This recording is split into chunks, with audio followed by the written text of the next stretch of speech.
Hello everyone, তোমরা তো বাঁধাকপির অনেক রকম রেসিপি করে খেয়েছো, কিন্তু কখনো কি বাঁধাকপির রোল পকোড়া খেয়েছো? অনেকে শুনেই ভাববে বাঁধাকপির আবার রোল পকোড়া হয় নাকি। তো আমি বলবো হ্যাঁ, বাঁধাকপির রোল পকোড়া হয়। তো তোমরা এই রেসিপিটা বাড়িতে করো আর সবাইকে খাইয়েও দেখবে, সবাই বলবে খুব ভালো হয়েছে খেতে। তো প্রথমে বাঁধাকপি থেকে কয়েকটা পাতা এভাবে খুলে নিয়ে জলে ভালো করে ধুয়ে নেব।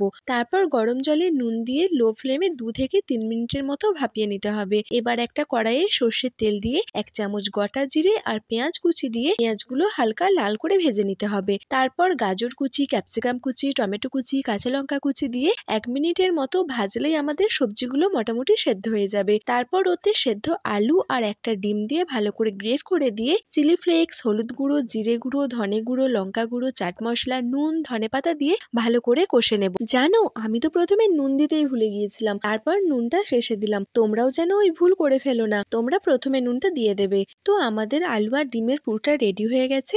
এদিকে পুরটা ঠান্ডা হতে হতে একটা বাটিতে 1 কাপ বেসন, 1/2 কাপ কর্নফ্লাওয়ার, অল্প লঙ্কা গুঁড়ো আর পরিমাণ মতো নুন দিয়ে জল দিয়ে একটা বেটার বানিয়ে নেব। বেটার বানানোর টাইমে বারে বারে জল দিতে হবে, একেবারে জল দিলে বেটারটা পাতলা হয়ে যাবে, তাতে আমাদের অসুবিধা হবে। তো এদিকে আমাদের বেটারটাও রেডি হয়ে গেছে। এবার বাঁধাকপির পাতা নিয়ে তাতে আড়াআড়ি করে পুরটা দিয়ে ভালো করে পাতাটা মুড়ে নেব। দেখতে হবে যে বাঁধাকপির পাতার থেকে যেন পুরটা না বাইরে বেরিয়ে যায়। এবার কড়াইতে তেল গরম হলে একটা একটা করে বাঁধাকপির রোলগুলো বেসনে চুবিয়ে দিয়ে তবে ভাজার সময় লো ফ্লেমে ভাজবে, না হলে বাঁধাকপির পাতাটা ভেতর থেকে সেদ্ধ হবে না আর ওপরের বেসনটা পুড়ে যাবে। তো যাই হোক, আমরা এইভাবেই বাঁধাকপির রোল পকোড়াগুলো একটা একটা করে ভেজে নেব। তো রেডি হয়ে গেছে আমাদের বাঁধাকপির রোল পকোড়া। তোমরাও কিন্তু বাড়িতে এটা অবশ্যই ট্রাই করো। আমি বাড়িতে বানানোর পরে সবাই খেয়ে বলেছে সবার খুব পছন্দ হয়েছে। তো আজকের মতো এই পর্যন্ত, দেখা হচ্ছে নেক্সট কোনো রেসিপিতে।